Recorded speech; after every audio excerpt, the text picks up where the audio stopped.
C'est dans le livre d'Esdras qu'est introduit cet ordre.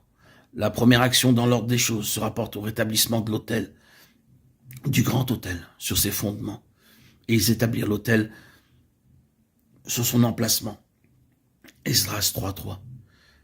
Ce n'est qu'après le rétablissement de l'autel à sa place que la maison de Dieu fut édifiée. Plus tard, la muraille fut reconstruite après que la maison de Dieu eut été achevée.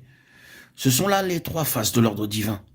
Nous avons premièrement l'autel qui est fondamental pour toute l'activité divine. Il est le symbole de la croix. Ensuite vient la maison, qui est le type de l'église. Elle ne peut être édifiée que lorsque la croix est bien positionnée et dispose de toute sa place.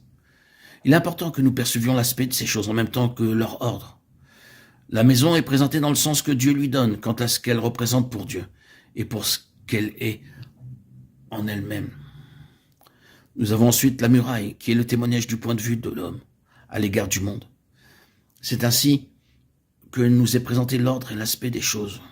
Reprenons-les dans leur ordre. L'autel ou la croix qui est fondamental pour toutes les activités divines, la maison ou l'église qui découle de la croix et qui en résulte dans son aspect divin quant à ce qu'elle est en elle-même, la muraille qui est le témoignage de la croix et de la maison extérieurement à l'égard de l'homme et du monde. Nous remarquons que la croix est présentée ici comme une délivrance fondamentale de toutes les puissances hostiles. Cela ne signifie pas que les puissances hostiles aient cessé d'exister ou de semer le trouble. Elles ne sont pas anéanties par la croix et restent encore très évidentes. Mais il y a dans la croix un facteur qui représente une délivrance fondamentale de ces puissances hostiles. Il nous est dit que les enfants d'Israël rétablirent l'autel sur son emplacement, car la terreur des peuples de ces contrées était sur eux. Esdras 3.3.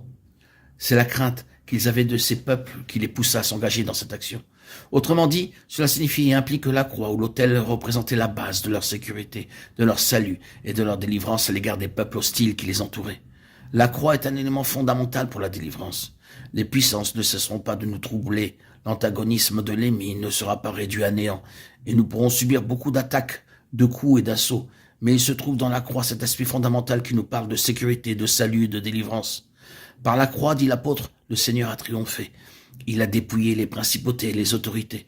Il les a produites en public, triomphant d'elles par la croix. Colossiens 2.15. C'est ainsi que dans la croix, nous avons ce qui est fondamental. La maison est un ordre céleste établi dans le peuple du Seigneur. C'est l'œuvre qui résulte de la croix et qui en découle. Là où la croix n'a pas accompli son œuvre, il n'y a aucune place pour ce qui est céleste. L'Épître aux Éphésiens rappelle que nous avons été vivifiés, ressuscités avec Christ, et nous montre notre position dans les lieux célestes où Dieu nous a fait asseoir. Mais il n'y a que ceux qui sont morts qui peuvent être vivifiés. La croix met donc de côté ce qui est de la terre et de l'homme. C'est pourquoi la maison de Dieu, venant après la croix, représente un ordre céleste établi dans le peuple du Seigneur, qui n'a rien de l'homme. Puis, il y a la muraille qui détermine le témoignage du Seigneur, sa séparation d'avec le monde et d'avec ceux qui sont de simples professants. Si l'on me demandait de définir ici le témoignage, je dirais que c'est le témoignage de ce qui est manifesté au travers de la vie de résurrection. Ces murailles ont été relevées. Elles parlent de ce qui a été retiré de la destruction, de la désagrégation et de la mort pour être reconstituées. Mais elles sont de manière frappante en association avec les cieux et ce qu'elles représentent de façon prééminente. C'est un caractère distinctif. Il y a dans le témoignage une distinction qui est représentée par ce qui a été rétabli et qui est produit en vie de résurrection. Il y a une différence énorme entre cela et ce qui est mort, ce qui a été, mais qui maintenant n'est plus. Le témoignage de la vie de résurrection et de sa nature est quelque chose de très distinctif. La muraille représente ainsi une distinction du témoignage, caractérisée par ce qui est ressuscité et ce qui est des cieux.